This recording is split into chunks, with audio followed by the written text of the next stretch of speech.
বাংলাদেশ জাতীয়তাবাদী দল বিএনপির ৪৭তম প্রতিষ্ঠা বার্ষিকী উপলক্ষে সোনারগাঁয়ে বর্ণাঢ্য আনন্দ শোভাযাত্রা আলোচনা সভা অনুষ্ঠিত হয়েছে। সামির সরকার সবুজের রিপোর্ট। বাংলাদেশ জাতীয়তাবাদী দল বিএনপির ৪৭তম প্রতিষ্ঠাবার্ষিকী উপলক্ষে সোনারগাঁয়ে আনন্দ শোভাযাত্রা ও আলোচনা সভার আয়োজন করা হয়। ৩ সেপ্টেম্বর বুধবার দুপুরে সোনারগাঁও উপজেলা বিএনপির উদ্যোগে বর্ণাঢ্য শোভাযাত্রাটি পুরান টিপরদি থেকে শুরু হয়ে ঢাকা চট্টগ্রাম মহাসড়ক প্রদক্ষিণ করে মোগরাপাড়া চৌরাস্তায় গিয়ে শেষ হয়। শোভাযাত্রার নেতৃত্ব দেন নারায়ণগঞ্জ জেলা যুবদলের সাবেক সহসভাপতি হারুনুর রশিদ মিঠু। আলোচনা সভায় উপজেলা বিএনপির সভাপতি আজহারুল ইসলাম মান্নান সভাপতিত্ব করেন। প্রধান অতিথি হিসেবে উপস্থিত ছিলেন জেলা বিএনপির যুগ্ম আহ্বায়ক মাসুকুল ইসলাম রাজীব।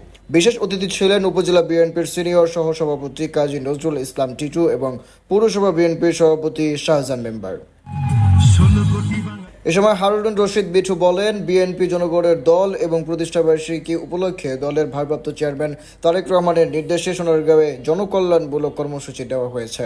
পরে বিএনপির চেয়ারপারসন বেগম খালেদা জিয়া রোগমুক্তি এবং দেশের শান্তি ও সমৃদ্ধি কামনা করে দোয়া ও মিলাদ মাহফিল অনুষ্ঠিত হয়।